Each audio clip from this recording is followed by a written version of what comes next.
Hello, all you paranormal freaks. It's the last Saturday of the month, and you know what that means. The veil is at its thinnest. So if you're brave enough, all of you hitchers and drifters, load up for a ride with Golden Jay and Logan as they traverse to the other side. Hello, all of my paranormal freaks out there. It is I, Golden Jay, hanging out with Just Logan.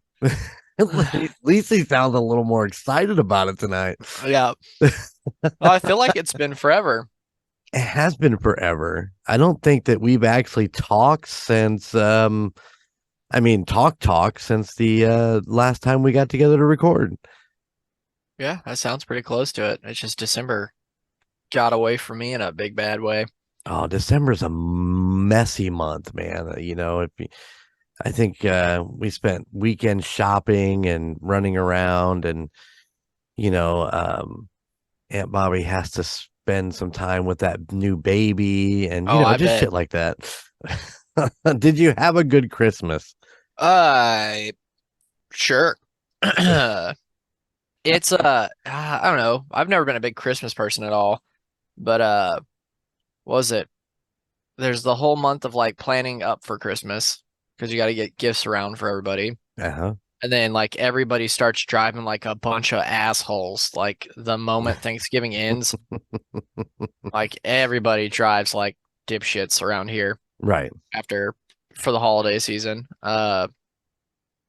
We did some cool stuff. Like we went to the local, like they have this big like I don't even know how to describe it. It's almost like a park, but not because it's got exotic plants and stuff. Shangri-La is what it's called. And they did everything up with like lights and everything. So that was neat. We took the kids. We went with Kayla's mom and her best friend.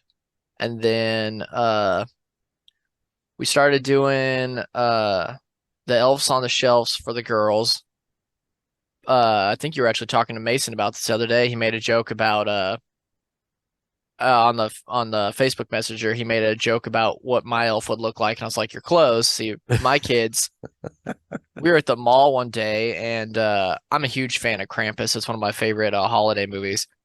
And we're at the mall, me and Kayla doing some shopping one day, and I saw Krampus on a mantle instead of elf on a shelf. And I was like, all right, well, if the girls are bad, I'll tell them this guy's going to come to town. And sure enough, as soon as I say that, I get home and they start being butts for no reason. I blame the schools because, like, during December, they just give them so much candy Oh, and yeah. like all sorts of bullshit. And so I spent while we were watching, I think we were watching 90 Day Fiance the other way. And I just sat there and I got out a big chunk of cardboard and I made a big fancy door and put some neon lights inside of it and stuck it on the shelf. And I was like, listen, if you guys are bad, Krampus gonna come here and what it's gonna do is gonna write down all the bad things you're doing. It's gonna tell Krampus. And they're like, oh, it's whatever. And I put that door up that night and I went to work and I come home and my daughter comes out. She's like, did you see that door? And she's like, I think a Krampin might be here and this and that. But what she didn't know is when I walked through the house, I opened that door up a little bit and I stuck that little bastard hanging out the door. So she was like, come look at the door. Come look at the door. And this kid turns the corner to show me this door. And she just freezes on a dime. And then she screams and runs the opposite direction. And sure enough, she goes and tells her little sister, she's like, it's out there. And her sister comes look around the corner, sees it, and she hauls ass. So Did it serve its purpose? oh, that night, that was the quickest they have ever cleaned their room and gone to bed in their whole lives. And then the rest of the month they were hesitant to come out here, especially if they're being little monsters. They'd be like, I'm good. I don't need to go out in the living room. We'll just chill back here. I know that one of my all-time favorite things is to see all the different shit that people do with the elf on the shelf. Hot tubs with Barbie, or Yeah. shitting out little Hershey's Kisses. Those are always fun. My all-time favorite, I think, is the elf at the strip club, with the Barbies on the pole and Yeah. and dollar bills floating around. But I was at Walmart. I don't even know why I was at fucking Walmart. You know, me and Walmart are not like besties or anything, but I was wandering around and just in a random spot was Snoop on a stoop. My mom's got one. And then about a week and a half later, I seen your mom. She sent me a picture of the one that she got. And so I'm like, oh God, what Yeah. is this world coming to? Yeah. I like the elves. It's cool. It gets the kids all excited and everything. But like I said, the Krampus was so much better. Oh yeah, yeah, It yeah. was so much better. And then every time they went anywhere, they had to tell somebody about it. They barely talked about their elves, but they were always talking about Krampin and what he did and this and that because Essie started behaving really well, but Sabrina was still having some rough times. And like at one point she was being particularly ornery. So I took one of her stuffed pigs and I tied it up and I put it in the Krampin's hands right by his door. And she seen it. She was like, "He's got my pig." And the next time she walks in the living room, the door's closed and he's gone. And she was mad. But at the end, after the door went away, her pig was sitting there with a bow on it. And I was like, "Look, you were good." So he brought it back before he left forever. You had more fun doing all that kind of shit than Oh, the absolutely. actual kids had with it. Oh yeah, it was great. You feel like you get a little something back for them being little buttheads, you know? Oh yeah, yeah, yeah, So yeah. it I makes think you that's feel the good. whole point for parents with even just the Elf on the Shelf. It's kind of like, you kind of wish you had one all year long now to kind of sway the way. You know what I'm Yeah, saying? Uh, absolutely. But we did that and then I had Friday off, the Friday of the Christmas weekend. And we went to Louisiana and they were there from Friday and we came back Monday. So I was there for ever. And then we got back here. I went and visited the older girls that I raised, the girls as half sisters at their grandparents' house. And then after oh, that, we went to Kayla's mom's house to see her and her sister. So like it was just 4 days of nonstop moving and Christmas stuff. joy. Yeah, when I was a kid, my parents got to enjoy Christmas at their house for the most part. Like at the end of the day, we'd go like see you guys or something, or Right. like when her parents still lived out there, like see them.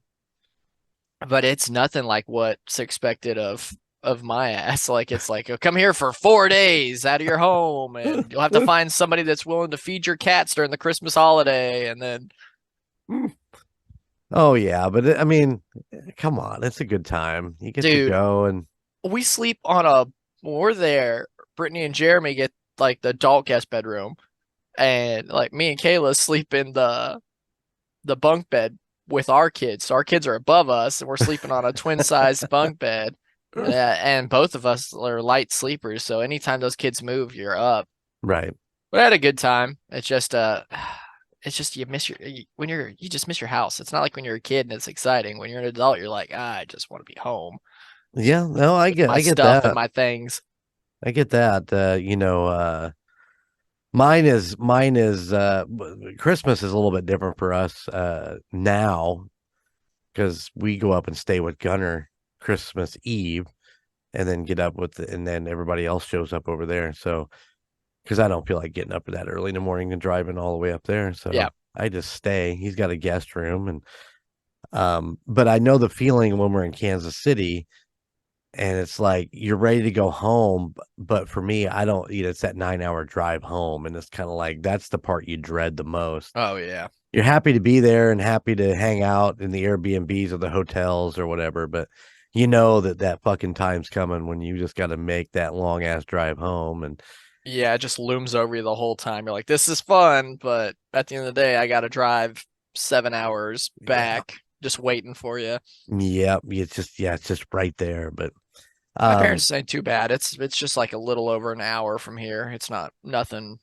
horrible, but that's like driving to Fort Wayne from here. yeah, it's not bad. Yeah, It's not bad at all. nice. But yeah, we did today the show as of this recording. Today's show came out with the haunted Utah, and we were talking about New Year's stuff, because the new year is just a few days away. Yep. And even when this drops on Saturday, it's still a couple days out. But I just want to say that I apologize. I missed a couple people that had been with us this year. I kind of hit on it was like just a spontaneous question about, what we've done for this year.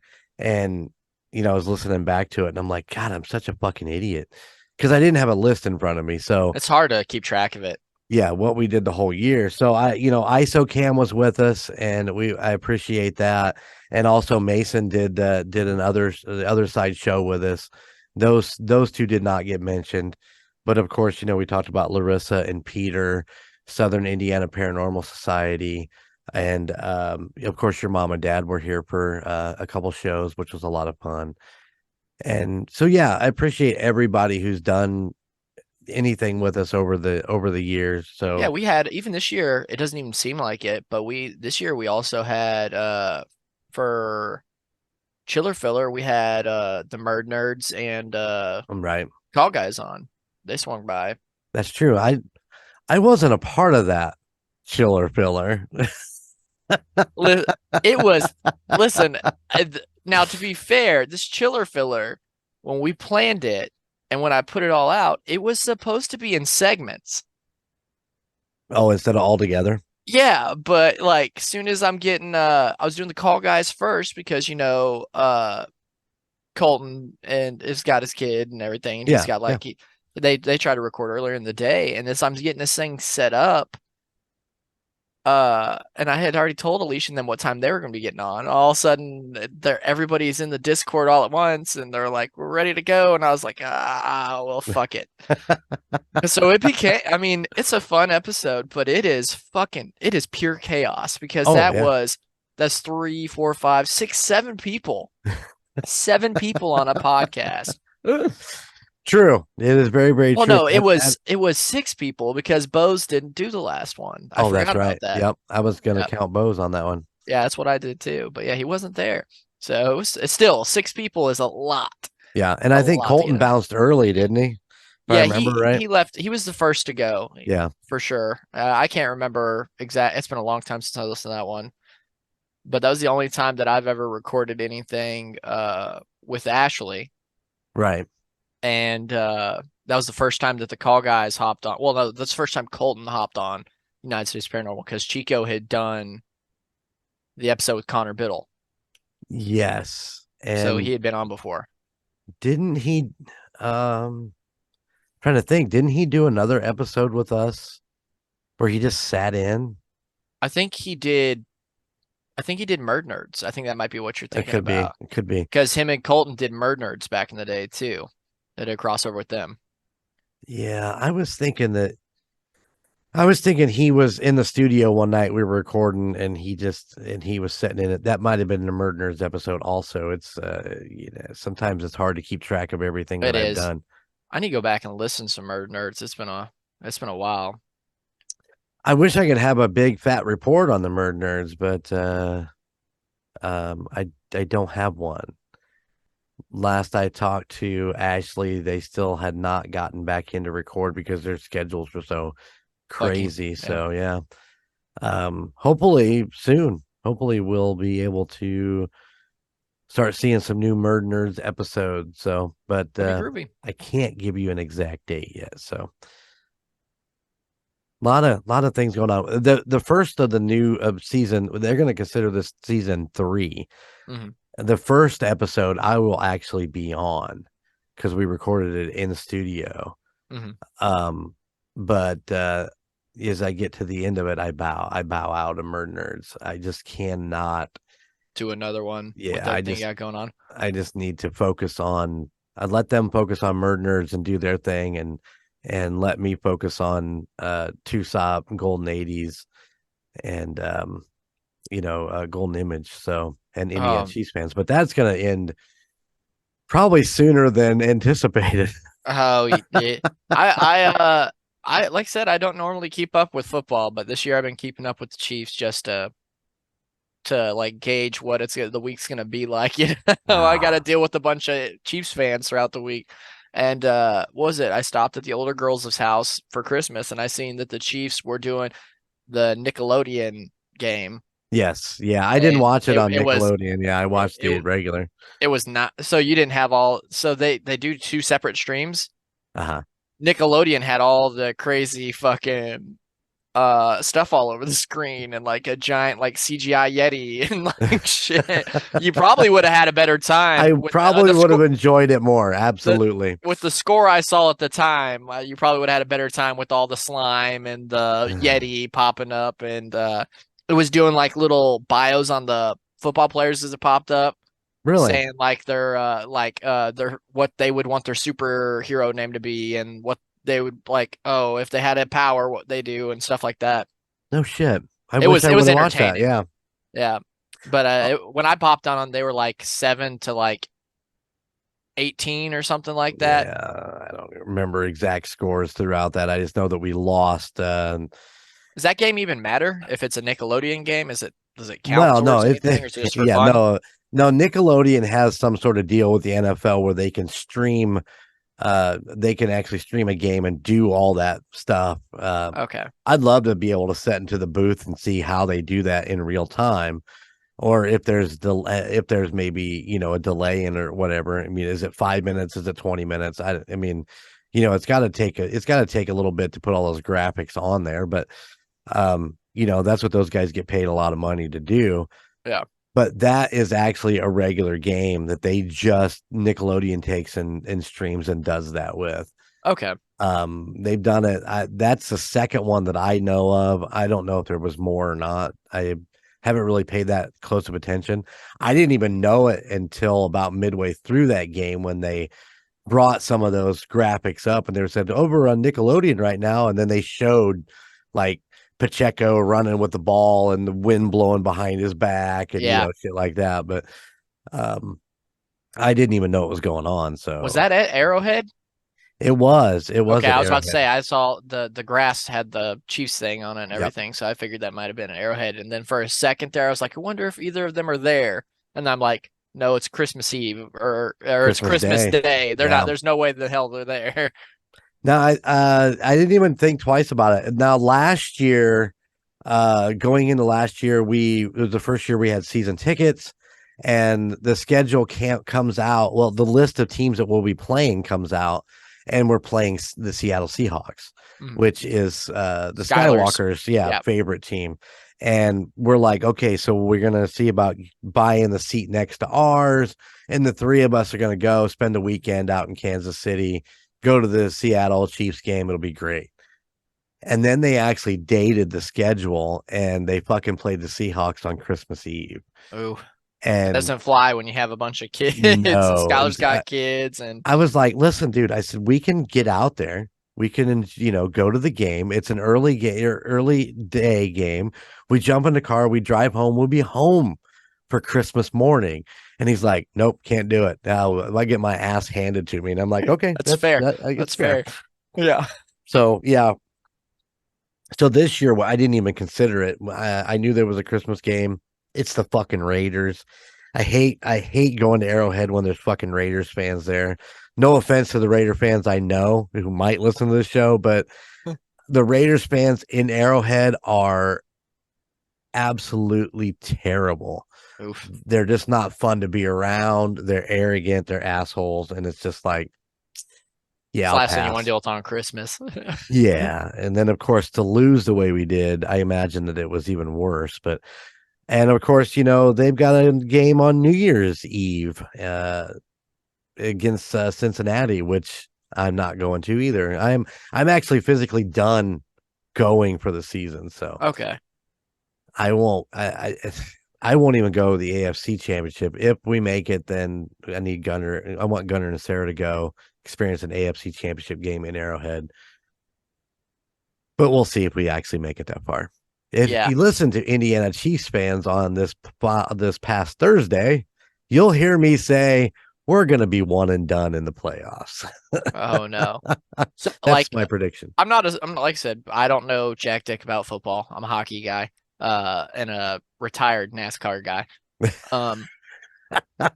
All about Dale Earnhardt.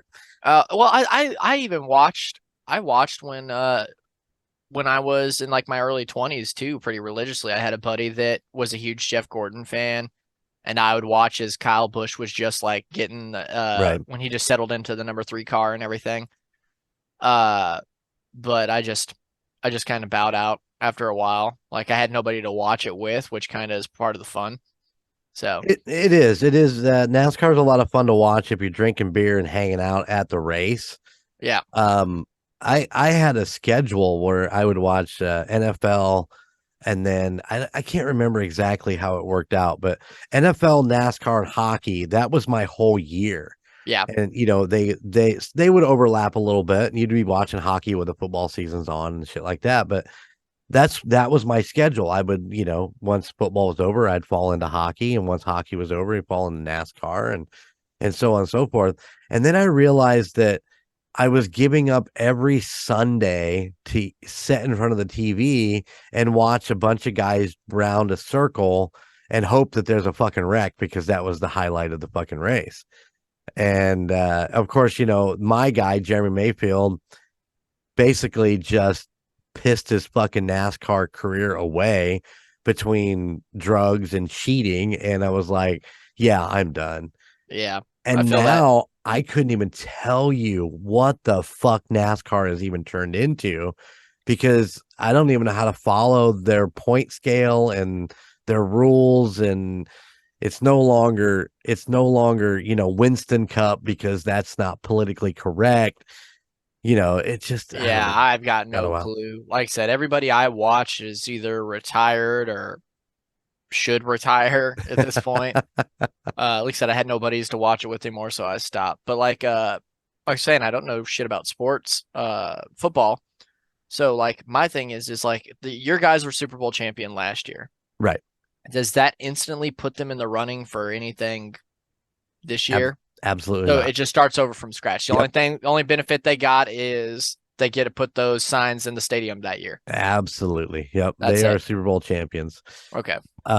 Yeah, basically once the Super Bowl's over, everybody's back to being even, and that's when you start putting your team back together and who are you going to keep, who are you going to lose, who can you afford, salary caps, and Does who wants to be traded and all does that other that get shit. them now being the Super Bowl champs? Does that put them in any better standing for the drafts, or does that kind of put them to the back line because they already got good players? That puts them at the back of the line. That's the Gotcha. funny thing about the draft is you might hear this throughout the season, as especially at this time, everybody's fighting for that number one spot. So I think right now the Carolina Panthers have it because I think they're like 1-14 or something like that. I remember hearing Colton saying that he was hoping they were going to lose some Yeah. games because then I was like, okay, so they must get the worst the team is the better The better draft the pick they draft must pick, yeah. get. Because And he of was talking about like, oh God, I think we might beat these guys. I kind of hope we don't.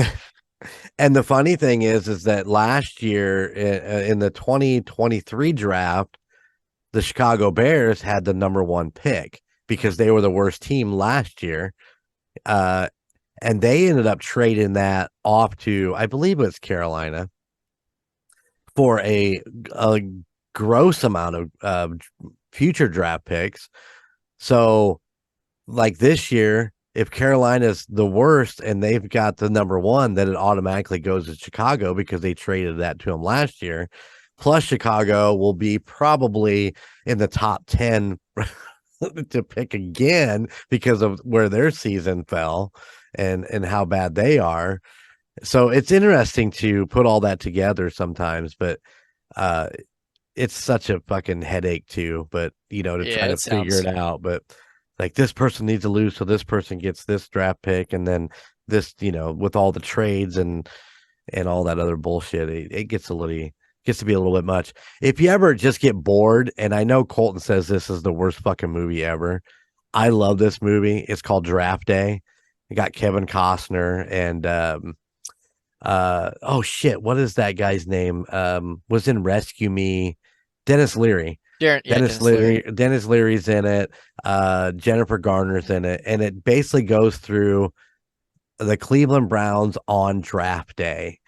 and what kind of all the shit that goes in. I mean, it's a drama. It's Oh, still a I love movie stuff like movie, but that. yeah. One of my favorite movies is about the fucking founder of McDonald's. I mean, like I love shit like that. And that's a good movie. That's got a fucking Michael Keaton Michael in it. Keaton in it, Yeah. and it is fantastic. I don't even eat at McDonald's, but I love that movie. The Founder's a great movie. I'll tell you what's going on in the big town of Warsaw right now. Don't eat at the Taco Bell on a fucking North 15 because apparently they are serving spoiled meats and Oh, cheeses because their fucking freezer went out and somebody posted it on Facebook. oh no, that's awful. Salmonella, people, don't go there. Oh no, we got a Wendy's being built in town, so people are pretty excited about that. Shit. You guys don't have Wendy's down there?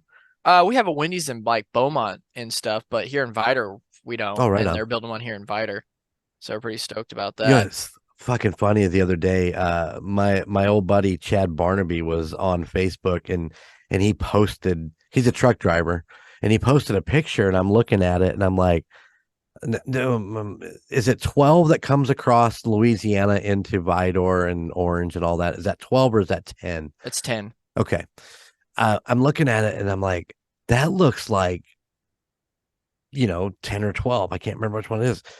And because of the way that highway set up across the bayou, it's 2 lanes, it's split middle, you're not going anywhere but just straight across. There's no turnoffs, Yeah. nothing like that. And I'm like, now that looks like that's what that looks like.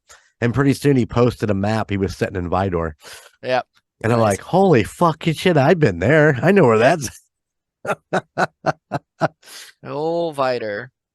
What was it? I'm trying to think of what all I really did. It's like you said, it's been a while since we talked. I started and finished Matthew Perry's book, Oh, nice. and I did the audiobook, which Nice. was it was kind of bizarre because he did it. Oh, Yeah, so yeah. it's like like me, I grew up with Friends, and it's one of those shows that like shaped my vocabulary and everything and all that, because like when we were in Germany, other kids were like getting toys and stuff for Christmas, and I would literally be like, I want another season of Friends. And that's what I'd watch. I'd go to Right. sleep watching it. I watch it constantly, and Chandler was my favorite character. So I was like, I was down. I was upset because he passed away Right. and everything. And people are like, his book, he does it. It's this and that. I recommend it. It's a great book. The fact that he lived as long as he did, the way he lived, Right. was impressive all on its own. But man, when I finished that book, it hit me like a ton of bricks. It was pretty rough. I had a rough weekend after finishing that book. It's amazing what that'll do to you. And that mine right now is I'm listening to Travis Barker, his book, Can I Say, I think is the name of it. And yeah, just the amount of drugs and well, I should say pills. He was not really drugs. He wasn't like he wasn't a meth head or a fucking heroin addict. Just the amount of pills and weed and shit, and sex. Oh my god, the guy is a sexaholic, pretty much. Oh yeah, we're describing the same fucking book basically. I shit you not. Like it wasn't the Matthew Perry was terrified of. He would never touch meth. He never touched heroin, but it was all. Pills are basically what got him the worst, but like it was that and sex and like you think these people like they have millions and millions of dollars, they have to be happy, and then you like listen to their lives and you're like it just really hammers home that money don't mean shit really. I'd like to give it a try, though. I mean, oh no, for a couple absolutely. years. I'd like to think that I wouldn't end up doing drugs and all that jazz, but it seems like most people think they won't, and then they end up doing it. So I think a lot of it has to do with the fame part of the money. Whereas you're wanted everywhere or you can't go anywhere, or you're burning the candle at both ends. So you're popping this pill to keep you awake, and you're popping this pill to put you to sleep. In Barker's case, you know, he was afraid to fly, so he would take Xanax, and then that just moved into Vicodin to Oxycontin to, you know, shit like that. But you know, I think a lot of it has to do with the fame part of it, and you know that you have nothing that's your own anymore. You can't go out and get a fucking Starbucks or a McDonald's cheeseburger. Oh, yeah, you know? that's crazy because they talk about that in they tested Friends. They did it in front of a live audience and everything, and after they shot the first season before it aired, the producers set that whole cast down and they're like, "Listen, I'm going to take you guys to Vegas. We're going to go to this casino. You guys enjoy your last night of being able to just walk around and nobody know who the fuck you are." And they're like, "What?" And they're like, this show's going to be big. It's like, it's going to be big. And they're like, "You're not going to be able to do this ever again." Right. And for them to be able to look back on that and like being told that in advance, like, "Hey, go suck up just being a normal person." Because that's about the end. Because it's over. And I mean, they weren't wrong. I mean, that TV still to this day is on the tippy top. Oh, yeah. Nobody ever beat it because it came out at the perfect time and it ended right before mainstream television and ratings and stuff tanked. So it hit that first season, it hit the charts and it never left the charts. And I didn't know that Matthew Perry's dad was the Old Spice guy back in the 70s and everything. Huh. He was like the original Old Spice guy, and it's like Homeboy's problems seem to start at that because his dad and like his mom was like a Miss Canada or something like that, and his dad was like there because he was part of a band originally, and he just he came there for the big contest, and ended up liking his mom, banging his mom, having a kid, and he tried being a dad for like 3 years and was like, "This isn't for me," and just went back to LA. This isn't working. Yeah, basically. So that's where his kind of stuff started because that dude, like, he started drinking like hard when he was like 11.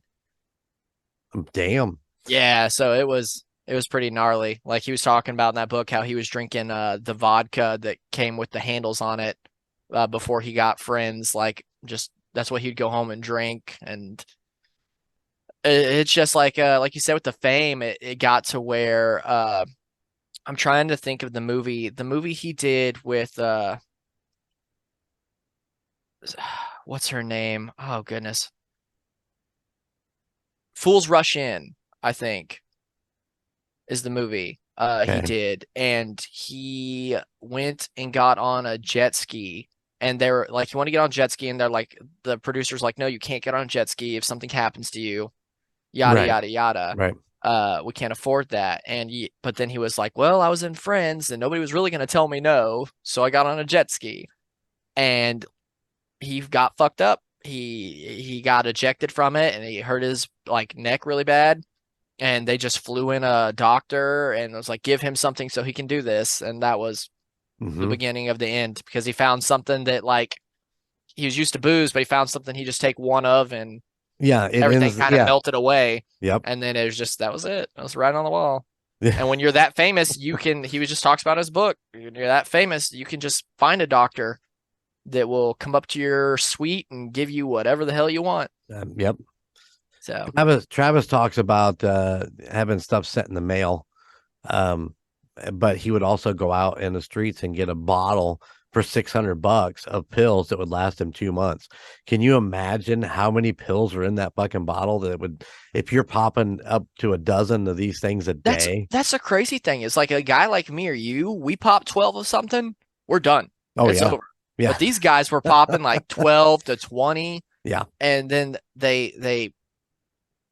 just managed to survive. Like I said, well, unfortunately, Matthew Perry passed away and everything. Right. But like I said, after you listen to that book, and I strongly recommend it, it was an amazing book. And like I said, it's haunting listening to the person that passed away tell it. Right. Especially like it just like the context of the story and everything. But like the fact that he lived as long as he did is crazy. The fact that Ozzy Osbourne is still alive to this day is insane.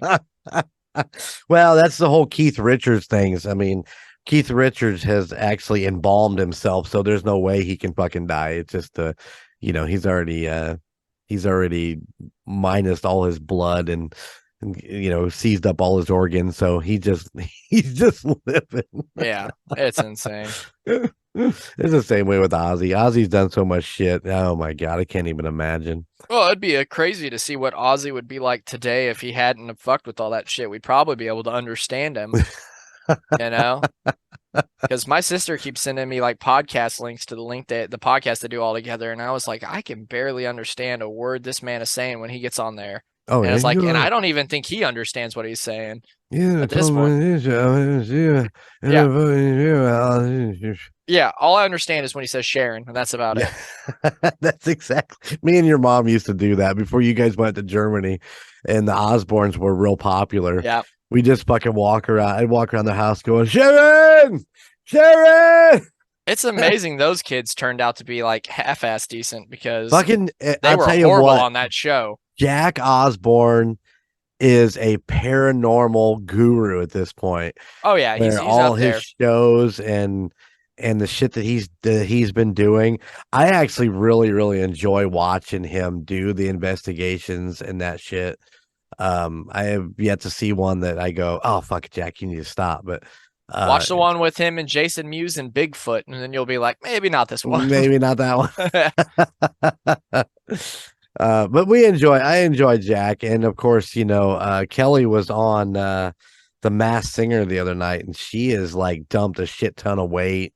Looks like she got some plastic surgery. Yeah, she does not look like herself whatsoever. No, I would not be able to pick her out of a lineup. That's for damn sure. But oh well, now that we bullshitted for quite a little bit here, that's which is the way this is the other side, ladies and gentlemen. That's what we do. It is exactly what we do. We bullshit, then we recap. That's right. A little bit more in between. We will. Let's get into this December review, my man. Well, our December review actually starts with November 29th. Damn it. Yeah. With Helltown, Ohio. That was the story that you covered with our special guest, Larissa. Let's see. Helltown, a home to a smattering of cryptid, creepies, and paranormal. A bustling town that was devastated by the canal drying up that caused the mill to go tits up. Tits up. Tits up. Later on, the government would designate it a national recreation area, giving the government eminent domain over the area, being able to evict and take people's land however they saw fit. Yeah. Most of the houses were abandoned. Some were even burnt up by the fire department. They basically utilized it however they seemed necessary. And, they would use it for training exercises and might as well. Which the house north of me up here, the old May house, they did the exact same thing. Randall, the chief of the fire chief, actually called me and was like, "You want to come over and video? You want some B-roll shit?" Nice. And they did it at like 3:00 in the morning. I'm like, "Fuck you! I am not getting 3 in the morning to shoot B-roll." That's crazy. Can you imagine your house? The house having a long history and then it ends just being burnt for the hell of it because it's just there. It had its own toxic dump. Oh my god, yes. So it's no wonder how it got its name, Helltown. It was the home of plenty of crazy things. One of them being the Peninsula? I don't know how the fuck. Yeah, I tried really hard to pronounce it. A really big fucking python is what it was. 19 feet long. It's said to be a home of a mutated hitchhiker. There's a Presbyterian church out there, the Mother of Sorrows, which is the home of satanic worship, a bunch of haunted cemeteries, but who doesn't have that? Right. There was the legend of the bus massacre, the hearse driver at the end of the dead-end road, the Crybaby Bridge, and then the road that seemed to lead to the end of the world. Yeah. Dude, you got to admit, that would be fucking cool to see. Because my understanding was the road actually came up and did like a 90-degree turn, and it just kind of overlooked like, nothing, you could stand on the road. You could see the road would go the other direction, but, you're just kind of standing there looking. That's how I interpreted what I had read on it. But I can imagine that would be one of the coolest fucking places to stand if it really does look like it just is at the end of the earth, like if it was flat. See, my brain when it said you see the end of the world, my brain instantly went to you drive to the end of this road and you see like an apocalyptic landscape in front of you. Like it's like if you drive to this part of town, you glimpse the end of the world. There you go. Yeah, But you're gonna see the you were seven thinking about it like Christopher Columbus, like this bitch gonna fall fall off the off. side of the world. You keep on driving. Yep, that's exactly. No, it had a Uh, bunch of crazy shit. Like I said, the hearse driver was one of the ones that stuck out to me because I could not fathom how scary it would be to be driving on the road and then to notice that you're being like tailgated by a hearse. uh-huh. That's beyond creepy. I can deal with like satanic worshipers and a big ass snake. I mean, I live near Louisiana. That's everyday shit. Right. So The one that got me was the bus. yeah, That's the rough. one that really stuck with me because they said you could look in and see. And of course, the stories vary, and this is how it is with a lot of different paranormal stories. They vary, but was the bus attacked by satanic worshipers who just sacrificed this bus full of kids, or was it a mass murderer? The choice is yours, but they say that you could look in the bus and see that serial killer sitting in the back seat just smoking a cigarette. Oh, just sitting there smoking a cigarette. And it wasn't that you could see it, but you could smell it. You could smell the cigarette smoke, and you could see it rolling out the windows. And that was one of the stories. The other story is if you walked to the bus and you looked in the windows, you could see all of the kids sitting all beaten and bloodied in their seats. So, I mean, there was a couple different pieces to that story. Of course, there was also the story of, the people who owned the house where the bus was parked beside, the house that the old woman supposedly drugged them up to, had bought the bus and were using it to live in while they renovated the house. So yeah, that's definitely not as creepy and scary, but that is another story that was revolved around that place. well, the way you describe that like ties directly into like the next episode you guys did. Because the next episode was on December 6th, which was the rocker chick, and it was urban legends. Yep. Which is just kind of like that, like you talking about there. You'd be like, was there a lady that did murder these kids, or was it like, hey, it's just cheaper than an RV, so let's buy this and stick this out in the front yard for a little bit. We can just sleep in the seats and piss out the back. It'll be fine. Yeah, there you go. But yeah, I love urban legends. I was excited when I saw a rocker chick was doing it. She definitely went with some ones that I wasn't expecting. Like I wasn't expecting. Was the first one she did was animals in the sewers. You know why she did that? It's to fuck with you because you fucking hate rats and mice. But like you hear animals in the sewer, and eventually my head instantly went to like, oh, the alligators in the sewers, and she was like, alligators and snakes. Yeah, she's like, but you know what's more common? Rats climbing up the shitter. Which, listen, I don't want anything sneaking up on me in my toilet, but honestly, I think I would definitely take a snake over a mouse or a rat, because like snakes don't carry rabies. If a snake bites me in the ass, I can deal with the snake biting me in the ass, but if a rat bites me in the ass, I got to go to the hospital and get rabies shots. Not to mention the thing's covered in dookie. So, you know what? All I could think about is I'm fucking sitting there taking a dump, and the next thing I know, these fucking little claws dig into your balls. Okay, and I'm like, oh my God. And then he starts nibbling. I mean, that is not the nibbling on your balls that you really, really want. No, it's awful. Nobody likes the idea of that. The worst part is, this has happened to people. It has happened. It has happened more than once. Yeah, and it's like Bloody Mary. I could be like, I'd go to sleep at night and be like, maybe it didn't happen, but a rat crawling up somebody's toilet and biting them on the ass, that absolutely happened. Absolutely. So that was a bit unsettling. Was it the next one she carried was the leaping lawyer from Toronto, the man that was allegedly smart enough to pass the bar exam to become a lawyer, but was not smart enough to know if you hit something enough, it will eventually lose its structural integrity. And ironically, at his funeral, his boss called him the biggest and brightest at the firm, which, with evidence, that is very much not fucking truth. Oh, absolutely. I mean, there's no way that this guy is the brightest. I mean, I don't even know what he was trying to sell. Why? No, I think it's coked up lawyer. I think he was a fancy lawyer. He was the top of his firm. I think he was doing fucking rails in the morning, and then he'd be all jonesed up and be like, you know what you need to see? That glass is shatterproof. Let me run at it full speed and bounce off of it. That's what I think it was. And I just wish picture is that glass breaking, and like if there was a camera outside the window and you see him start to fall out, and then Morgan Freeman's voice comes on, and that's when he knew he had fucked up. I just want to know what his face was like. Because was it surprise that it finally broke? Was it anger that it finally broke? Or was it like I earned this kind of look? Yeah.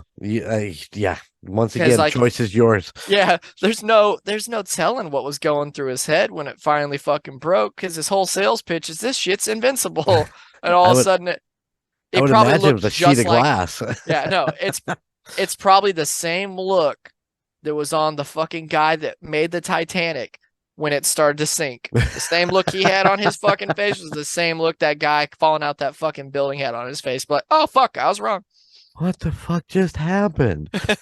Oh man. At least he didn't have a lot of time to think about it. That guy that made the Titanic was chilling on there for a hot minute before he learned his lesson. Yeah, absolutely. But yeah, that one was that was insane.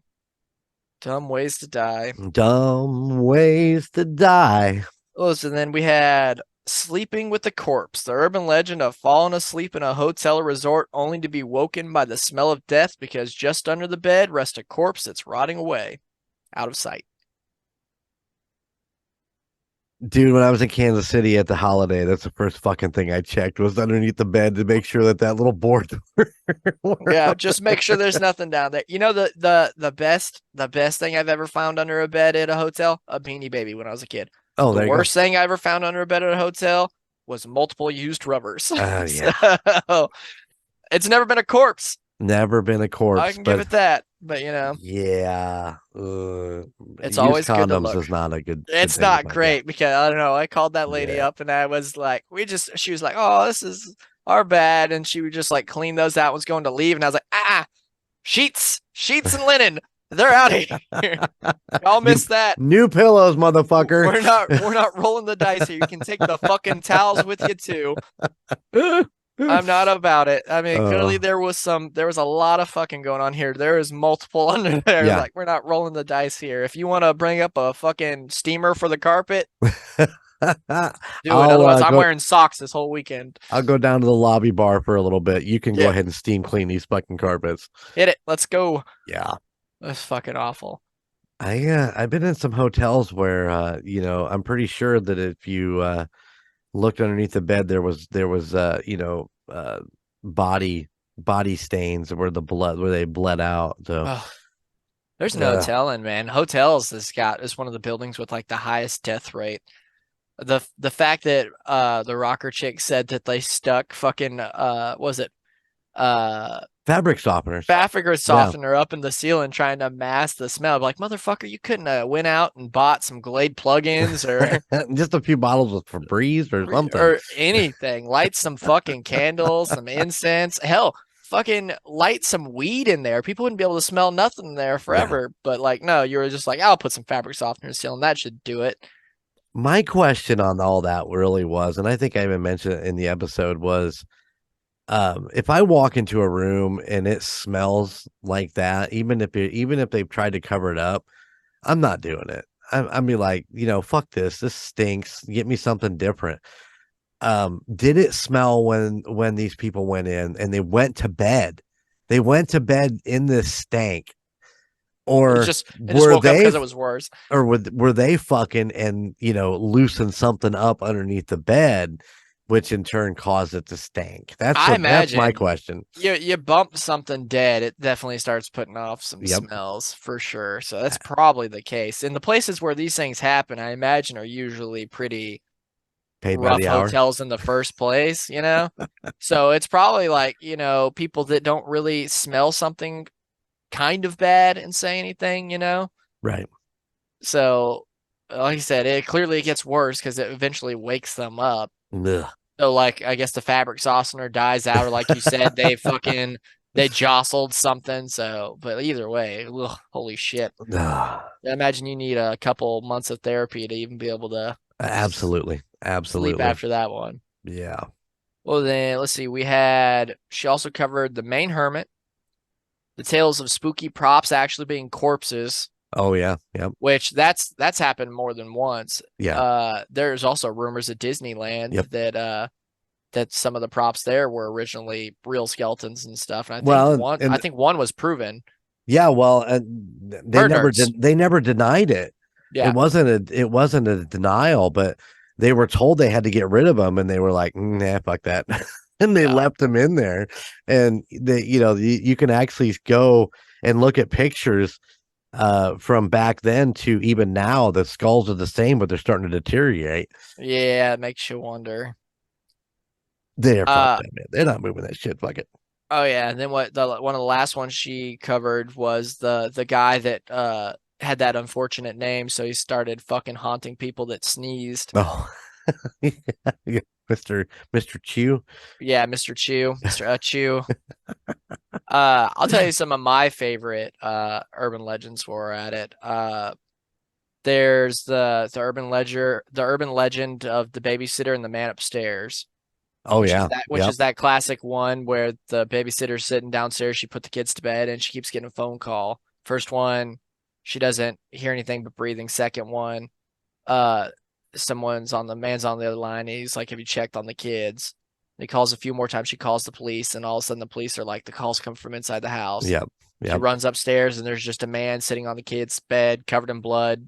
Kids are dead. Killer in Well, the back seat. yep. Another one that's told everywhere is the one where the lady or man, depending on where you hear it, is driving home and somebody's tailgating the fuck out of them. Somebody that they were parked next to at a gas station followed them, tailgating them, putting their blinkers on, honking at them, and they think this person's going to kill them. Right. And when they finally like come to a stop and everything, the people catch up with them and they think they're about to be murdered. The person's like, I've been trying to tell you, there's somebody in the backseat of your car, and every time they pop up, I hit my high beams and they duck back down, and sure enough, there's a man that's like a wanted killer, an escaped convict, or whatever the tale is where you're at, that's back there. The vanishing hitchhiker tales, Oh yeah. where it's usually a guy, picks up a woman on the side of the road and is talking to her. They hit it off. She's like, "Can you take me to my mom's house?" This and that. They hit it off, and they like decide. But he's like, "I'd like to come back, take you on a date." He drops her off. He comes back the next day for the date. Rings the doorbell. The mom comes to the door, and she's like, "What are you talking about? Clara's been dead for 16 years." I always hit the twist on it that I always heard was that she left her sweater in the car. Yeah. And they bring the sweater back, which is always kind of an interesting twist because they physically have her sweater in their hand. I think there was an Unsolved Mysteries or something like that I watched as a kid that had like a dramatization of that. It was one of those shows, like in that vein. Right. Another one. This is one that I don't know a whole bunch of people have heard, but we had one in Mauriceville. It was like basically the clown statue, right? This babysitter goes to the house and is told like, "Hey, you can watch TV in here. The kids are gonna be in the bedroom," and the kids keep getting up and bugging her. They're like, this clown, it's scaring us. This clown's scaring us. Can we get rid of this clown? This clown's scaring us. And meanwhile, they keep saying this, and there's this little clown statue in the hallway. And she's like, at one point she gets irritated with it and she calls the parents. She's like, listen, this clown statue that you guys have in the hallway, and it's like a 4 foot something clown statue. She's like, it's scaring the kids. Can I put it in your bedroom? And the dad, in a very calm voice, is like, get the kids and get out of the house. And she's like, why? And she's like, the kids have been saying all week that there's been a clown following them. And they've been terrified of it. And we just thought it was dreams or a story they're hearing. We don't have a clown statue. And the babysitter gets the kids, gets out of the house, calls the police. And later on, the police get there and the police leave the house with a small person dressed in a clown that was in their house. That's almost as bad as your boy that lives in the walls. Oh, yeah. That's rough. Oh, God. That brings me to one of the worst ones, the liquor, which is this boy that has his pet dog as his best friend and everything. And the town had a problem with the insane asylum and people escaped. And every night the boy sleeps with his dog in his bed. Well, one night he goes to bed and his dog's not in his bed, which is weird. He calls for him, doesn't show up. Boy lays down and wakes up to the feeling of his hand being licked because it's hanging off the side of his bed. And he pulls his hand up and he chastises his dog. And he's like, get up here, bud. Come on, just get up here. Dog doesn't get up there. He's like, oh, fine, whatever. Falls asleep, wakes up again because the dog's just licking him again. He feels his face is a little wet. The dog's licking his hand again. He's like, come on, man. And the dog doesn't get up again. So the guy gets up to go take a leak. And when he walks in the bathroom, his dog is hanging from the shower curtain. And when he goes back in his room, on the wall in blood is written, people can lick too. Yeah. It's always a good one that gives you the Wiggins like that. And then the last one is the aren't you glad you didn't turn on the lights? The tale of college co-eds. Friend goes out to a party, and when she comes back home, she sees her roommate sleeping in bed. She doesn't want to wake her up, so she leaves the lights off. She gets into bed, tries to talk to her roommate. Her roommate doesn't talk to her. And when she wakes up in the morning, she turns on the light, sees her friend's throat is slit in bed, and up on the ceiling above her bed is written, aren't you glad you didn't turn on the lights? Just think about that a minute. That means he was in the room. Yeah, exactly. Yeah. So, like, stuff like that. I love urban legends. They're fun. They're a lot of fun. As long as they didn't happen to you. Like, most of them are based on something. I'd like to think that some of them are completely fabricated because that would just make me feel a little bit better. But there's a good chance out there were some kids that were terrified by a small person dressed as a clown. Oh, absolutely. Or, a crazy person licking somebody. Well, mine was yesterday morning. I got up to go to work after, a long Christmas long weekend. And I get up at 5:30 and I go to walk out my door and my bedroom door is locked from the inside. I never lock my bedroom door ever for any reason. And I can't figure out how my bedroom door got locked. Got a crazy guy in there just waiting to lick your fingers at night. Well, there's not any fucking place for him to hide in that little room. It's so full of shit everywhere. That's fair. Yeah. Yeah. I love urban legends. That was a good one. Was it next on December 13th? We had The House the Devil Built by guest host Peter. I love Peter, man. Peter killed it. So much fun. He absolutely killed it. And I watched for that one. I normally listen to Spotify, but my Spotify's been tied up all month, so I'm behind on all my podcast. I'm trying to win a competition that this guy that I got, this other content creator I know is doing, where he's like, he's smart because he's got like these like 8 big gifts, and he was like, listen, how you win this is at the end of the month, whoever has streamed this song the most on Spotify wins it. He's like, so you can, he's like, put that bitch in a playlist and put it on loop. And he's like, you could win. And I've been doing it all month. So I'm behind on all my podcasts. I got to catch up on my golden 80s and everything. I am up to date on TUSOP, but I'm behind on everything else. But I watched Peter's episode on YouTube. Okay. So I got to see what Peter looked like. Yeah. That dude looks put together. Oh, He's yeah. got his nice button shirt on. Yeah. And like I said, he just killed it. His research is great. His delivery is fantastic. Love having Peter on. I do. I super enjoy Peter. We do a lot of emailing back and forth, prepping for these couple shows that he's done with us. And of course, I sent him an email wishing him and his family a Merry Christmas and all that. And he's super I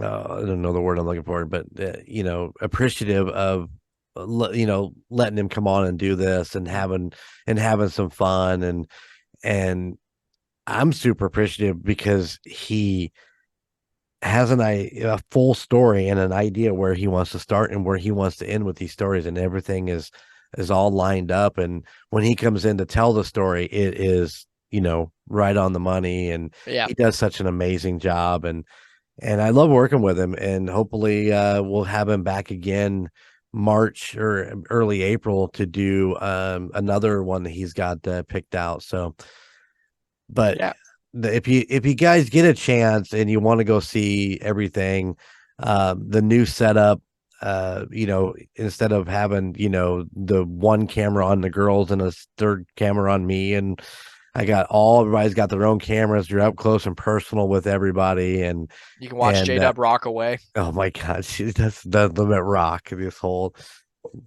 remind me to tell you a story about that later. But yeah, it working with Peter is great, and this fucking story is once again the twists and turns of this house over in I can't remember the exact town, but it's in Pittsburgh. Basically, it's like a suburb of Pittsburgh. Is it Manhattan, Pittsburgh, or Manhattan, Pennsylvania, or whatever? But the twists and turns of this house are freaking amazing. Is it Manhattan or was it Boston? Boston was Helltown. Helltown. Okay, so I think it was Manhattan. I think you're right. It was, like I said, the whole story is trippy. Especially for me, because it started off with a murder. It ends with an explosion, but it started off with a murder with a wife murdering her maid and her husband. And the maid's name was Essie, so it was weird for me to hear it over and over again because my daughter's named Essie. Yep. Because she was named after somebody that was probably born back when all that was going on, back when that name was a popular name. Right. But like it's one of those things where like it makes you wonder if a place like that is evil when it's conceived, or if it is warped throughout the events and the time that's there. Like, did the actions on that property or in that house, it seemingly started with Essie and them being murdered. Right. Seemingly. Like, I mean, there could have been things that happened on that property beforehand that we just don't know about. Hell, somebody could have died while making that house, or somebody could have died on that land before. There's no telling, but it seemingly started there. I think I brought that up, and I didn't. It wasn't to be,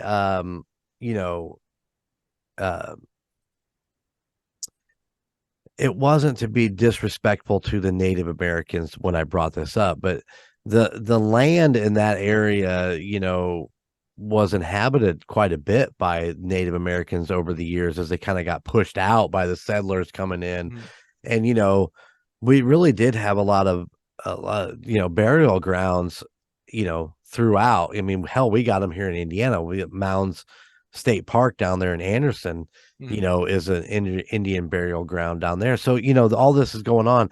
And we've talked about this in the past. The Bell Witch was a prime example of land that was, Indian burial ground, Native American burial grounds that got disturbed, which caused, things to happen. So was this house, when it was built, was that land disturbed, and which in turn caused the wife just to lose her fucking shit when she found her husband was banging the maid. Yeah. Because and of course me and Peter talked about this late in the episode. I heard it one way, he heard it just a slightly bit different. I mean, the end result was the same thing. I heard that she never flinched. She fucking turned around, went back downstairs, got the knife, went back upstairs, and fucking killed them. It wasn't like it was a heat of the moment. The knife was laying there and she just did it. She took the time to go back down to the kitchen. And in my case, I heard that she grabbed a knife in a butcher's knife, the cleaver. Yeah, the cleaver, and then fucking took him in the top of the head with it, killed him instantly, and then fucking went in and stabbed the shit out of him to finish him off, and then went in and cut her head off. And the decapitation part of that flows into a later story with the doctor who was decapitating people in that house. So do we think that the evil started with that, or do you think it was already there? If that part of that story actually plays into a later part of the story. Yeah. I mean, personally, from the way everything is like transcribed and everything, it makes it seem like, if anything, the house was built on something. We talk about vortexes, we talk about stuff like that. There's a lot of places in the world that are considered to be gates to hell. That's where my mind goes. It seems like with the median that came in later saying that there's something bad here that wants to cause massive carnage and fuck off. Right. It kind of seemed like there was something there in the land or below it that had a body count it was aiming to reach. It wanted to take so many lives, or depending on who you talk to, so many souls before it could just be done with what it was doing. Because, I mean, by all accounts, after the explosion, it was all done. But, like, is it the presence that is the presence dragging something out of people that are already there, or is it putting something in them that isn't there at all? Right. Yeah, because that's always a general theory too, is that it's always the malevolence in a person is always there. Yeah. And the entity just brings it out in them, just increases it, like changes a angry housewife to a homicidal housewife, trained Adolf Brunrichter from a doctor to a mad doctor, right? Because that shit was insane. That dude putting ladies' decapitated heads in jars, and the fucking fire captain seeing one mouth help me to him. Which means he succeeded in what he was doing. Well, that you gotta think, maybe that head was the freshest one, They said they heard they said they heard screaming before they busted in there. That's true. And they say that the brain lives on 7 minutes after your heart stops beating. Homeboy had the electricity going because the lights were flashing. Right. And they heard screaming. So maybe he lopped her head off, chunked her right in there. And right as that was going on, they were coming down to her just being like freshly electrocuted. And her gourd was still ticking, Right. That's just insane. And I can only imagine what that amount of tragedy happened there. How many ever people he killed, because we never got a confirmed body count. No. Their spirits are now trapped there, and I imagine that's amplified by whatever the else is going down there. So they haunted the fucking piss out of all the railroad workers. Yeah, and it's just they're stealing their tools, and I mean just all kinds of crazy shit that was going on in that fucking house. And then the big explosion in the end, which supposedly leveled that house and only that house. Yeah, that's what makes me feel like the house, like the presence there had an end goal. Right. Because if it wasn't done, I don't think it would have gone up, because the explosion didn't happen there. Right.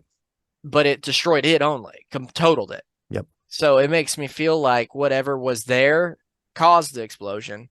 It got its body count, it got its wounded, and it was just done. It had its time here on the earth. It moved on. But like for it to be so substantial to where you got a known occultist like Thomas Edison claimed to be like took time out of his schedule to bring his ass there to work on his stuff. Right. I just think there's a part of me that's like good that place is gone. Clearly it was fucking evil, but then it's also the paranormal enthusiast that I am too, and like with all the occult and everything is also like, man, I wonder what that place would be like now if it was still there, you know? Like, would there have been more crazy stories? Oh yeah. Or your buddy Zach Baggins would have already bought it. Oh yeah, absolutely. He would at least been there like 5 fucking times at least. But it just seems like it was done, you know? Yeah. It did what it needed to do. It took a lot of lives. I mean, like I said, we don't even know realistically because back then they were so bad about taking account of all that stuff. Yeah. So like I said, we don't know we also don't know how many people Brun Richter killed. We don't know. We just know people are going in and out of there all the time. Well, and it seems to me that the railroad workers, and we kind of touched on the story a little bit, but it was like there were 2 brothers that were the ones that died there. Yeah.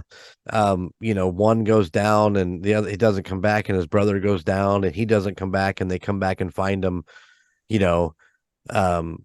One was speared with a piece of wood through his heart, and the other one was hung from the rafters down there. And of course they were like, oh, this one fell down and broke the stairs, and this one tripped over the broken stairs. Yeah, you mean to tell me fucking back to back that shit went down like that? That's bullshit. That house, to me, what that was is that house, that presence knew that everybody was fucking off. They were leaving. You know? Yeah. It's like, gotta get them now. Gotta get them. If you think about it, it's almost like the spirits in the house were working against the presence of the house there, because the spirits were doing whatever it seemed to take to get them to fucking leave. Right. They're like, how do we get workers to leave this place? We'll take their fucking tools. We'll keep them up at night. You know, like the kryptonite for like tradesmen, you know, they need their tools. They need their fucking sleep. So it almost seemed like the spirits in the house were trying to get them to leave. And when the house realized, hey, they're fucking leaving, and it seemed like the one brother was like, I gotta go get something. And it's like, gotta get his ass. And the other brother's like, well, I gotta go get my brother. And it's like, get him too. Get him while you can. Exactly, because it's set empty between each happenstance. It's set empty for so fucking long. And almost 20 years between each incident. So it seemed like every time it finally got people there, it ramped shit up. And the last time it was like, nah. This time we're doing it. It was like it was like, you guys got gas lines running around here and stuff now. It's like, fuck it, we're going commercial. We're not gonna fucking snap somebody's neck. We're just gonna blow up the fucking neighborhood. Body parts flying everywhere. Yeah, so that's what it kind of seemed like to me. That was the vibe I got for it. It kind of seemed like the spirits of the victims in the house were trying to work against it. Well, that would make a lot of sense. I mean, you know, trying to get them out. Yeah. Insane. But yeah, Peter did a great job, and we're looking forward to working with him again. So yeah, I can't wait to see what he brings to the table next time, because like I said, both times he's killed it. So yeah. Our next one up was in December 20th, and that was J-Dub covering possessions and exorcisms. Yes. She covered stories from the 1700s all the way to the 2000s.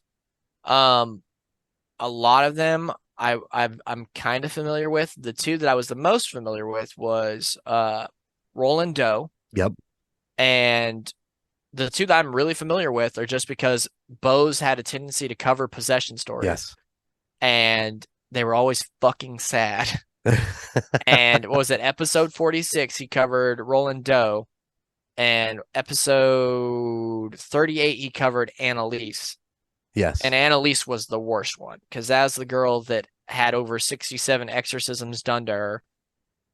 And it was like the last priest they called in, like, had lost his license. He was batshit at that point. And basically, he was just being brought in to torture that girl, because they starved her, they beat her.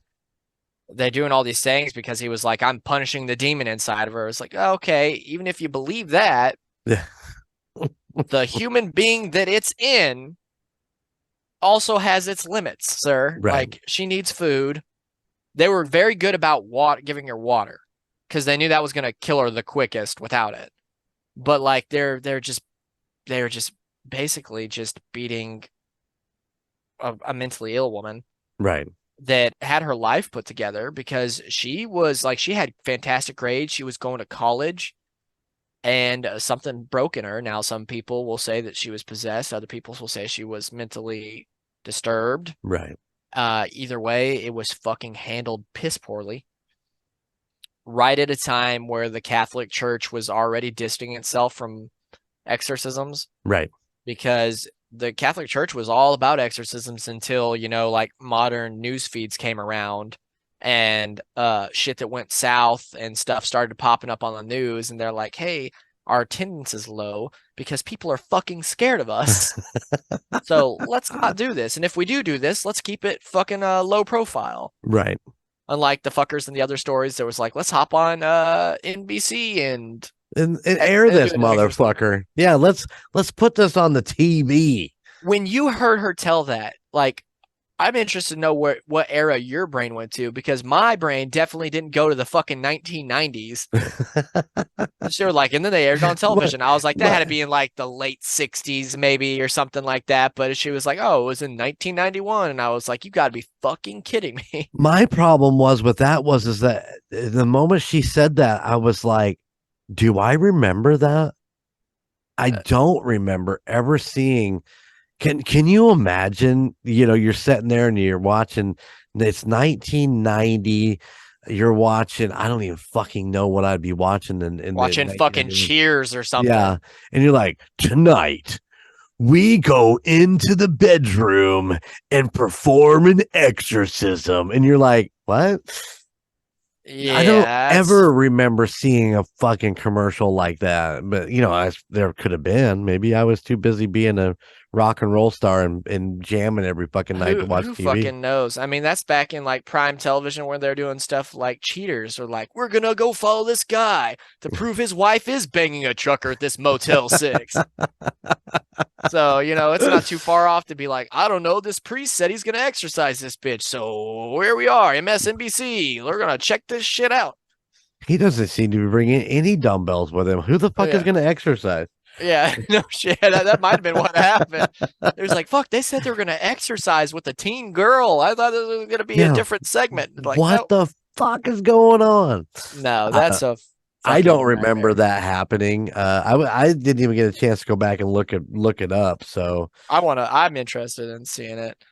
I do know that Brandon had pictures and stuff for both Annalise and Roland Doe, and right. I could strongly recommend not looking at those, because what that poor girl looked like at the end is just god awful. And I've talked about in the past, Irish Catholic on my father's side, and I don't and no disrespect to any Catholic viewers out there. It's just I with the Catholic Church myself don't have the best opinion. Right. Everybody's different though. Every church is different. Every father's different. Absolutely.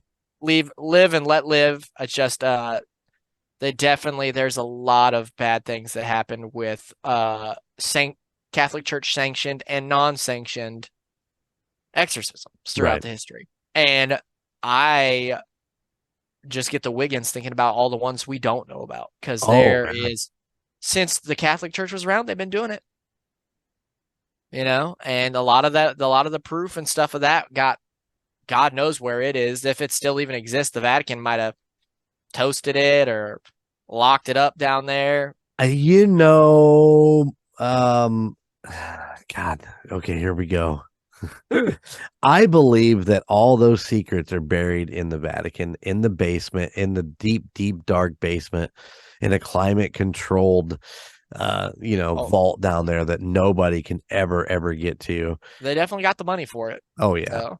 I think that anything they want to hide, they have a space to hide it down there.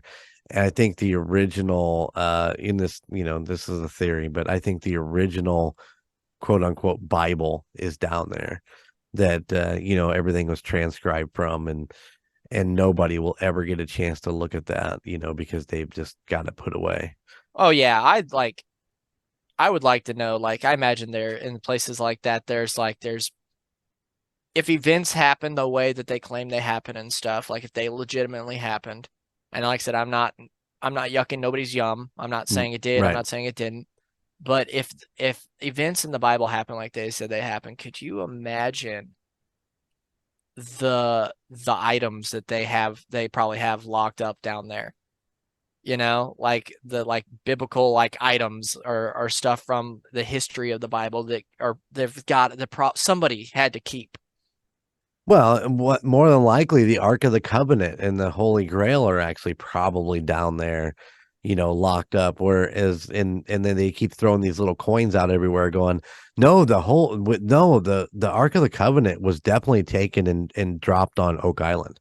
Oh yeah, and then well, because it's like there's all sorts of crazy like biblical items that like if it did happen, the church would have kept. Right. Like it's like all the way back to Christ's crucifixion with like the spears they used to pierce him and stuff. Right. That's considered a holy relic. I would think if anybody had it, it would have been the church. They keep it. Why wouldn't they? So if, like I said, if all that stuff really did go down, it would be absolutely amazing to know what's down there. Oh yeah.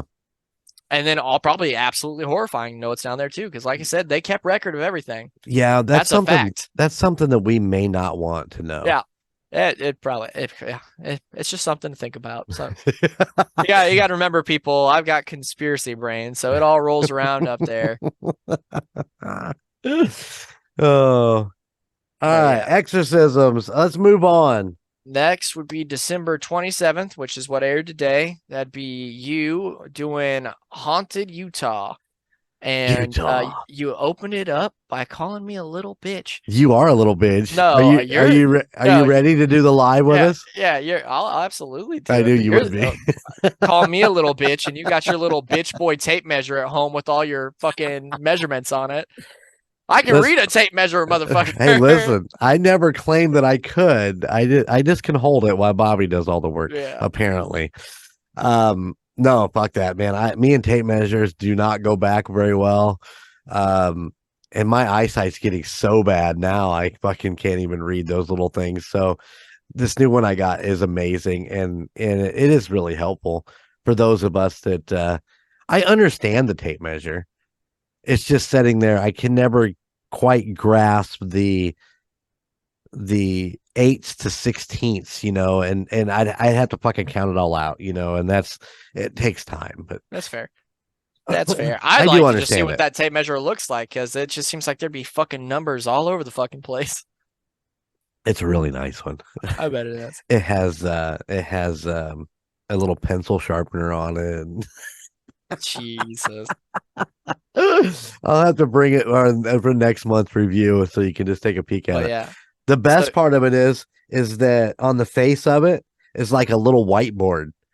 So you can write shit on it? Yeah, you pencil in your numbers. So if I'm measuring over here and cutting over here, I just fucking write on it. And then when I'm done, I just rubs right off. God damn, you're making fucking, what's his face? Bob Vila all hard. Talking about that shit. I don't even know if Bob Vila is still alive. I couldn't tell you. Tim the Tool Man's still out there, so yeah, there you go. Yeah, so we covered Haunted Utah, which is it's Jeremy's favorite thing to do, is to go hit a state and do multiple stories. Y'all fucking killed me this month with multiple stories. I know, right? Well, there was 3 episodes like that, and J-Dub burned through some exorcisms.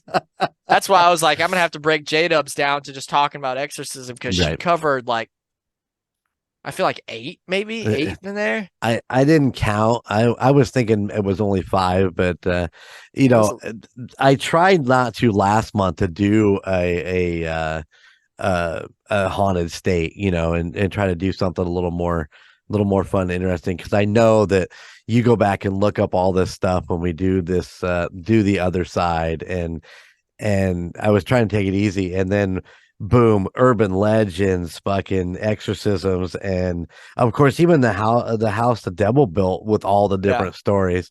And I'm like, fuck it, we're just get Oh, into it. I was wondering if you could feel a disturbance in the force last night. I'm sitting here, I'm looking at everything, planning everything out last night, and then I get the YouTube notification at like 10:30 at night. I'm sitting there with Kayla, and the YouTube notification goes haunted Utah, and I go, this motherfucker.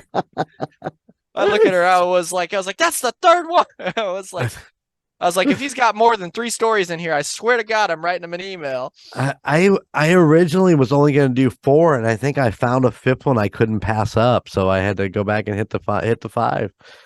Well, let's run through them real quick. We don't have to kill them. We'll just run through them. We got, let's see, the first one we covered was Moon Lake and the haunted campground that was seemingly haunted by a waterlogged 7-year-old. Oh my God, I feel so bad for that little That girl. description was fucking rough to think about. Yeah, because it just got worse. You're like, oh, she has blue lips. I was like, okay, and they're like, and she looks a little bloated. And I was like, I'm out. Yeah. Well, I wanted to make it. Nobody knows about this little girl, man. I fucking deep dived into this little girl looking for it, and there was nothing that I could find that says who this little girl is, or if she even drowned in that lake. That just fucking tracks though, because you got to think about the amount of missing people that are in any state that are actually in a body of water. Yeah, is outstanding. Like they do these things like Adventures with Purpose on YouTube. These guys that professionally go around and digging cars out, trying to help people find people. You know how many fucking cars they find down there? Oh yeah. When they're looking for it, and you're like, how are these not documented and stuff? And like they go to look for one person and they find a whole nother fucking person down there. Yeah. So like just because you couldn't find a proof that a girl drowned doesn't mean that she ain't down there. Absolutely. Somebody could have put her down there. She could have been in a car accident and labeled a missing person. There's no fucking telling. And there's also no telling when the fuck she drowned. So, like, because in any of these things, do they, like, go into details of what kind of clothes she's wearing? No. So, I mean, like, she could be from God knows when. Yeah, it was basically just talking about this little girl would walk up and you'd be sitting there by yourself fishing, or a lot of the stories said that people were alone. Yeah. That they would be there and she'd come up and she'd be crying, trying to find her family. And the moment you reach for her to take her hand, she would fucking vanish. Fuck that. I wouldn't camp there just from hearing them stories. I'm just not risking it, I don't want that. They say it's fucking absolutely gorgeous up there. That's great. Is it worth being fucking touched by an angel by a little tiny nope? Good. Some people go up there just looking for her. So I watched a 30-minute video of a guy and his wife that went up there and just camped in the spot where they say she comes up, and there was nothing. Nothing happened. I'm all for seeing a ghost. I'm all for going look for cryptids. I just don't know that I'm going to actively go somewhere where like the description is, first of all, a little kid. Right. Kid ghosts are creepy in general, but just to be like, this kid ghost looks like a corpse. I'm not about it. I'm good. I definitely don't want her reaching out at me. I don't feel like being in my 30s and actually shitting my pants. Because I'm so scared. I'm not about the lifestyle. Good times right there. Next one you talked about was at another water source, Fremont Lake, was the ghost of grave digging Jean or Jean. We never Jean or Jean? I didn't find any audio saying which one it was. So could be Jean, could be Jean Valjean. That was another guy that we don't know if he died, when he died, or where he died, because they threw him up on an island because he was grave robbing. And then they went back to the island and they're like, oh fuck, he's not here. Yeah. They don't know what happened to him. Do you have any idea of how far that island was from land? At all? I gathered it's in the island itself is in the Great Salt Lake, so I wouldn't imagine it's too far out there, but I didn't actually look it up as Okay. far as like on a map or anything like that. I just was reading the stories on it. Now I'm trying to remember. You did Ohio, Uh-huh. and that's where one of Yeah. the Great Lakes are. Because there is, oh, I'm trying to remember which Great Lake it is. Sheboygan? Is it That's in near Wisconsin. Wisconsin? Okay, I was about to Yeah. be like, yeah, I was like, did you miss out on that one? The tale of the No, boat that went down out there? no, I've only done Montana and Indiana Okay, and now okay. Utah. I haven't done Ohio. Do you want me to do Ohio next month? Hey man, you do whatever you want. I like it when you cover states. There was just a lot of stories in this month. Fucking, I'll tell you what, Utah itself, I could go back and do another episode on haunted Utah. Well, then just key up for another time. Save it for another one. Utah Yeah. 2, the Electric Boogaloo. Yeah, there you go. There is so much. And of course, we talked about this early on with Skinwalker Ranch being in Utah. And, I really want to do an episode with the girls where we just all focus on Skinwalker Ranch Yeah, and go through that. I think that'd be a lot of fun. But there's definitely enough content for that for oh, sure. absolutely. But Utah is just full of places that have lots of those little stories like Jean. And that the fact that his ghost is still out there and they still see him carrying bundles of fucking clothes around that he's fucking robbed from the graves. Yeah, you ever think that's like a Christmas Carol type thing to where like like the dude was sent to like you have to be with chains and all the things that tied you down as a human Yeah, are gonna weigh you down now. And now they're like, hey asshole, you were fucking robbing the dead your whole life. So you know what you get to do in the afterlife? What? Carry around all the shit you stole. absolutely. It was like it's like that's your alternative. You either carry all the shit you stole or you're gonna be followed around by all the naked dead fucks that you robbed. So fucking pick your poison. Like I'll take the clothes. Yeah, just give me the clothes. Yep. No ghost dicks behind me, Yeah, please. no, please and thank you. What the next one was what? Rock Cannon, where it was kind of littered with stuff. You had like Bigfoot sightings, Yeah. vortexes, and gnomes. Yeah, Love man, me some gnomes, man. that was the Provo, Utah. Man, when I was doing the research, I was like, holy fuck, this is exciting. And it talks about Provo having a vortex in it. And this guy claims these gnomes run around Provo all over the place and all kinds of shit. And I'm like, oh God, this is just fucking tasty. And I get Yeah. into it, and it's all one guy. Ah, shit. Every article was from this one guy. And this one guy did tours in Provo for this particular thing. And I was like, I think maybe some of this might be a little more Cash grabby. fictional or yeah than true. So I brought it up because I wanted to bring it up because I still think it's a cool idea that this could be going on out there. But the canyon itself is more interesting than what the vortex had to say, with the guy that runs down the fucking side of the mountain and then just vanishes before he hits the ground. Yeah. And the Native American lore that's out there with I think it was big elk, right? I think if I remember right. Yeah. So But to be fair, how many people do you think if they actually saw fucking gnomes running around the woods are gonna go fucking tell people? well, I don't know that I'm gonna tell a single motherfucker. If I'm walking in the woods and I see like a little tiny, like 2 foot tall with a pointy hat gnome run past me, I'm not telling a single motherfucker. And if somebody's with me, I'm like, we're taking this to our grave. Like, we're not getting locked up in the loony bin because we said we saw a fucking gnome running through here. But see, I wonder how close that is to the Pukwudgie. I mean, they could probably be from the same lineage. I mean, the From only the same thing gene is, pool. yeah, I mean, phase and stuff. The only difference is the Pukwudgie is more based in Native American lore, and then gnomes, fairies, and shit like that are Right. more like Celtic from overseas. But I mean, they all could be from the same gene pool. Yeah. All we know. But There yeah. was what you did. The next one was the man in the yellow slicker Yeah. at Park City. That was just kind of fun because of the cop that went out to that mine and there was a car parked out there and he was trying to see, and then this old man comes out, the man in the yellow slicker comes out, and he kind of jumps in the car and takes off, and then the fucking guy just chases him on foot, 60, 70, 80 miles an hour.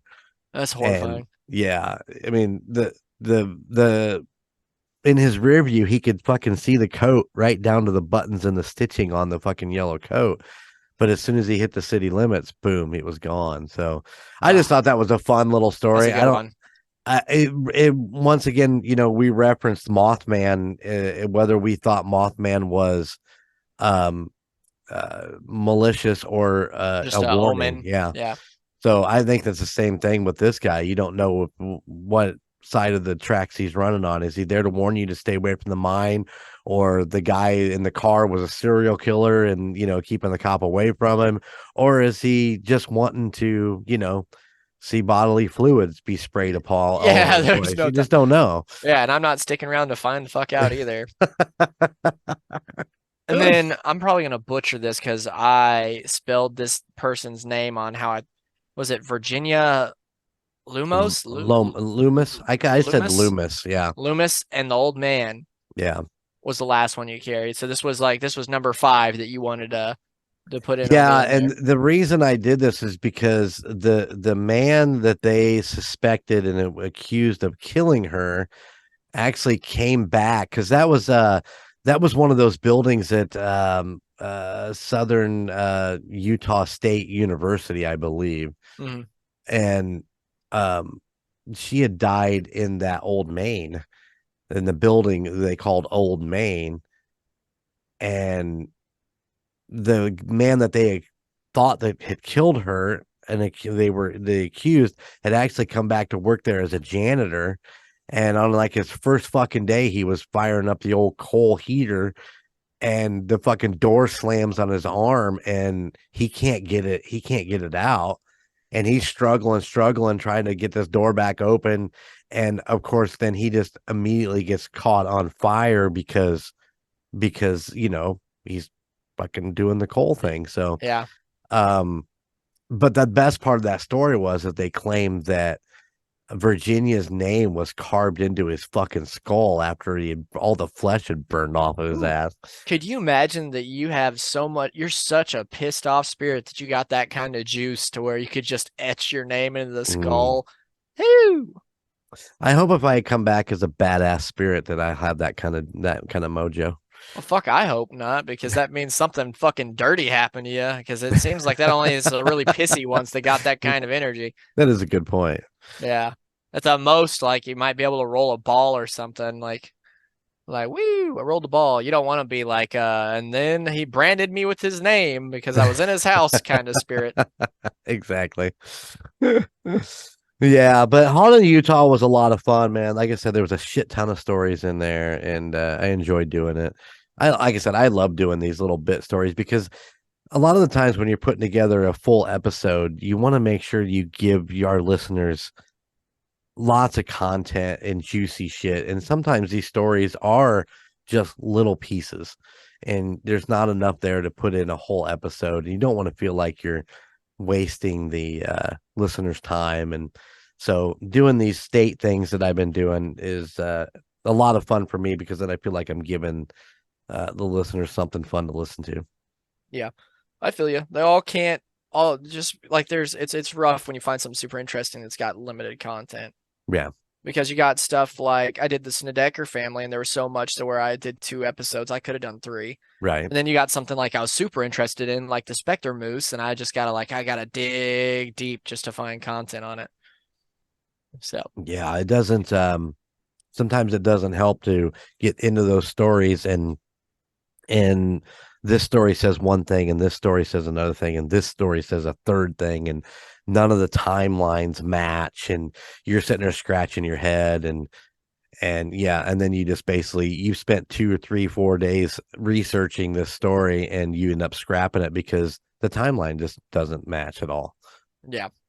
So feel that is the joys of being a paranormal researcher, though. Yes, yes. Which, true. If you haven't put that on your business card, you absolutely should. It's like a paranormal DJ's weddings, edits sound, produces podcast, paranormal investigator. There you go.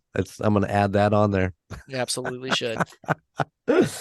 Well, speaking of podcasting, editing, and all that shit, don't forget January 10th. And we talked about this one because Logan's a little bitch. Yeah. We are going to do a live show. Okay. Here's the cinch on the live show. It is only going to be on Podbean. You're not going to find it on Spotify or Apple. It will be on Podbean. So if you want to come on, you're going to have to download the app. I am going to schedule it for this weekend, and I'm going to post it on our Facebook page because we will not have another episode come out. Well, we have another episode next week, but we've already pre-recorded that, so you won't be able to put it out that then. So look for it on our Facebook, on our Instagram. And I'm going to send out a few emails to all of our people who have emailed us, who spend some time with us, so that they have the link there. But yes, it is only on Podbean, which is the reason it is because that's who our distributor is. That's who we work with. And, we've been working with them for the last 2 years. So I'm not going to jump on Facebook Live or anything like that to do with this, because I want everything to stay within the Podbean family that we've been working with. So it's a free download. It won't cost you anything to download it and listen. So, and you'll be able to find all of the Golden Mojo Entertainment Empire on there. So you can't go wrong there either. But Absolutely. But yeah, we'll get it posted. We'll get it scheduled this weekend, and have the link up, and we'll put it up in the Facebook and so on and so forth, so you guys can get to it. And I may just put out like a little blog thing, not a numbered item, that I may talk about it for 5 minutes and before we actually get to the January 10th episode. So yeah.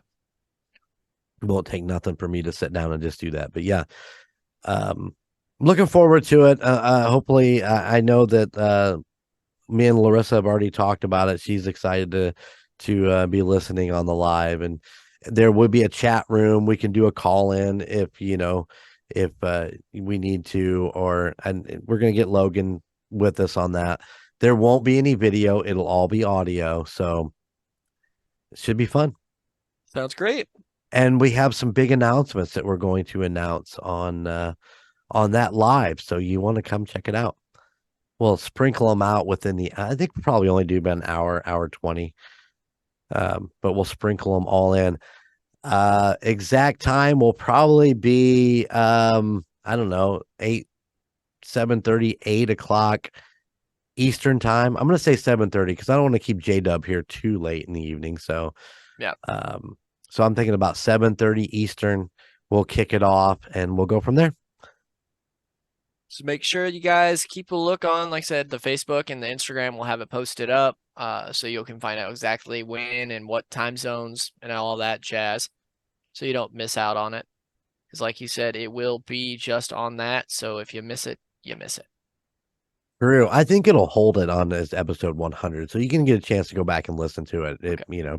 I believe. Don't hold me to that. I'm still trying to figure it all out, but it's relatively simple. You click the button and go live. Yeah, that's fair.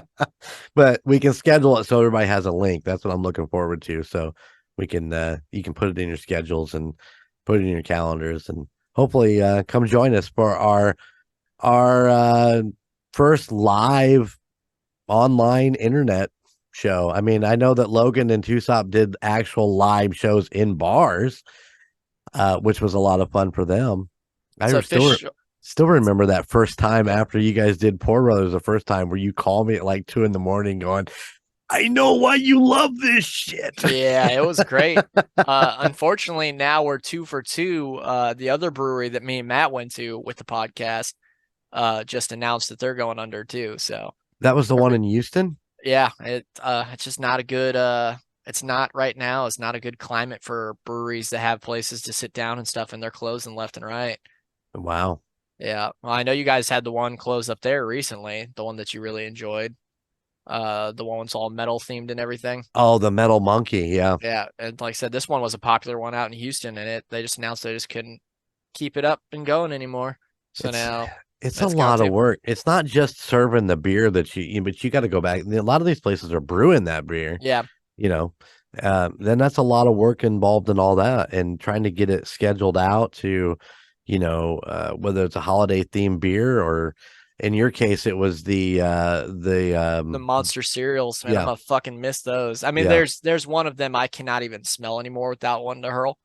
So I won't necessarily miss that one, but I will miss them. As I said, it was the thing we did every year. They come out, we go out there, we get them. It's a shame, but like it seems like nowadays it's just it seems like it's a safer bet for them just to either rent the equipment to brew or just brew and distribute instead of actually opening an area, which sucks. A brick and mortar place where you can get it. Yeah. Which sucks because a brick and mortar place for these breweries usually supports other local artists too, from like them having sales outside to having local food trucks, bands, performers. It's just rough, but it is what it is. Yeah, unfortunately. I mean, it is too bad. All right, man. I need to wrap this up. Alrighty. Yeah, I'm ready to. It's good to see you. Like I said, I haven't seen you all month.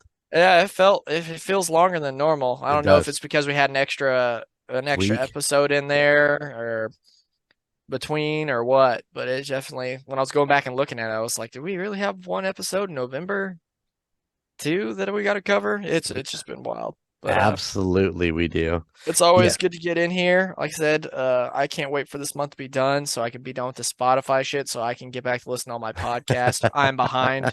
I've never been behind on Call Guys since they started. And I'm behind. Since I started Golden 80s, I've never been behind. I'm behind. So I gotta catch up. I miss my Frankie Vegas. I miss yelling at Colton. Yes.